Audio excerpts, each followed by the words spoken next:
Good morning, students. Now we are starting with our chapter number 7. Chapter number 7 is cube and cube root.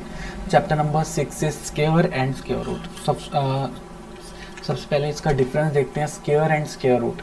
So square means क्या होता है, किसी भी term का square कर देना, मीन्स 7 की पावर 2 कर देना. क्यूब का मतलब क्या होता है, क्यूब का मतलब होता है किसी की पावर को 3 टाइम्स कर देना. So that is cube. And square root का क्या मतलब था, स्क्वायर रूट का मतलब था ए वाला निशान पाके हम 49 ऐसे लिख देते थे, तो हमारे पास क्या आ जाता था, स्क्वायर रूट 7 इंटू 7 बाहर आ जाता था इससे.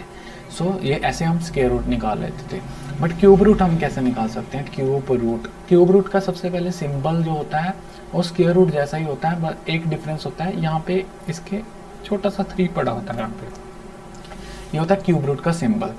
एंड अगर हम क्यूब रूट देखना होगा 8 का, तो कैसे निकाल सकते हैं क्यूब रूट ऑफ 8. सो 8 को क्या लिख सकते हैं, 2 क्रॉस 2 क्रॉस 2. स्क्वायर रूट में 2 के पेयर से एक बाहर निकलता था, क्यूब रूट में 3 के पेयर से एक बाहर निकलेगा. सो इसका आंसर आएगा 2 आंसर आएगा.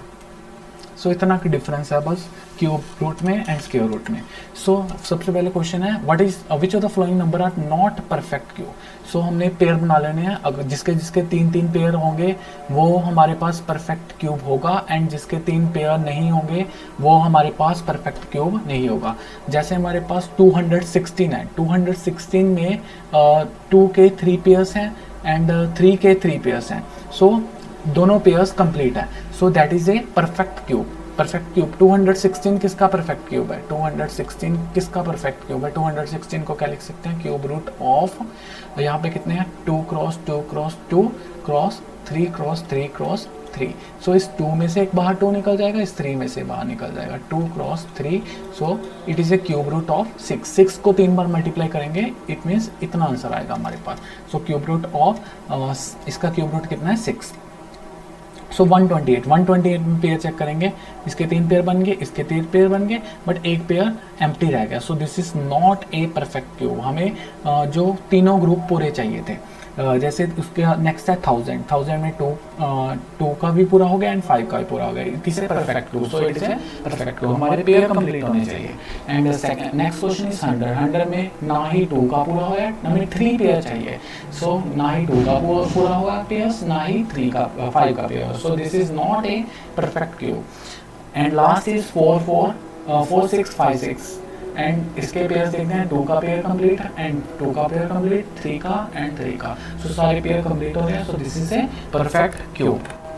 So the question number 2 is find the smallest number by which each number must be multiplied to obtain a perfect cube. अब हमें एक नंबर मिसिंग दिया होगा, हमें उस नंबर निकालना है, वो नंबर किससे मल्टीप्लाई करें कि हमारे पास परफेक्ट क्यूब बने. हमें 3 का पेयर बना लेना है, जैसे ये हमारे 3 का पेयर है, तो ये पेयर कंप्लीट नहीं हो रहा, तो इसको किससे साथ मल्टीप्लाई करें कि ये परफेक्ट क्यूब बन जाए. इसे 3 के साथ मल्टीप्लाई करेंगे, hence 3 does not appear in the 3's group. So 243 को किसके साथ मल्टीप्लाई करना पड़ेगा, multiply by 3 to make it a perfect cube.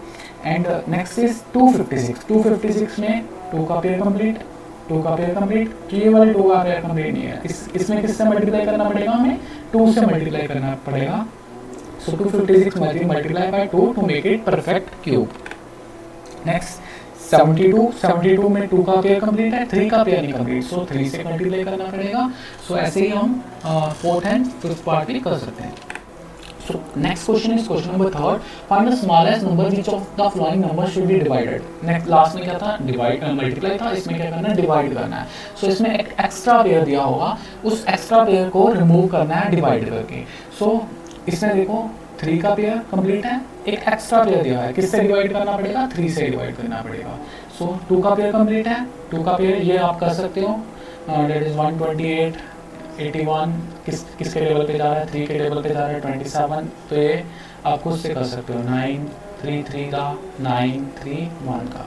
सो 3 का पेयर कंप्लीट है, 3 रिमेनिंग है. तो यहाँ पे एक 2 का पेयर रिमेनिंग है, सो 2 एक्स्ट्रा है. सो किस टर्म के साथ डिवाइड करना पड़ेगा, we must have to divide by 2. इसमें 5 का पेयर एक्स्ट्रा है, सो 5 से डिवाइड करना पड़ेगा. 3 का पेयर एक्स्ट्रा है, 3 से डिवाइड करना पड़ेगा. 2 का पेयर एक्स्ट्रा है, सो 2 से डिवाइड करना पड़ेगा.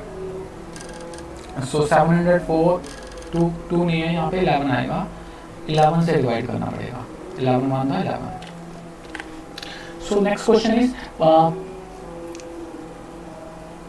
Parikshit makes a cuboid of plasticine of side 5 cm, 2 cm, 5 cm. How much such cuboid must be needed to form a cube?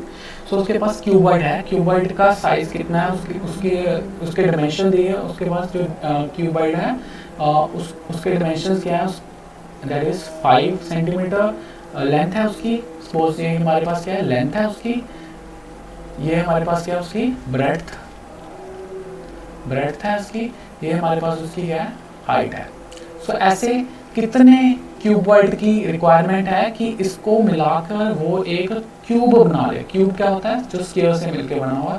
Cuboid क्या होता है, जो रेक्टेंगल से मिलकर बना है। अब छोटे छोटे ऐसे क्यूबॉइड यहाँ पे लगाने हैं, फिक्स करने हैं कि ये क्यूबॉइड बन जाए। कितने क्यूबॉइड चाहिए होंगे इस पूरे क्यूब को बनाने के लिए। सो सबसे पहले देखेंगे 5 2 5। सो हमें क्यूब बनाना है तो हमारे क्यूब के पेयर पूरे होने चाहिए। सो 5 जो आ रहा है 2 बार आ रहा है, 5 एक मिस है, 5 is missing, 1 5 is missing and 2 एक बार आ रहा है, हमारे 2 बार 2 मिस है, हमें 3 3 के पेयर बनाने हैं।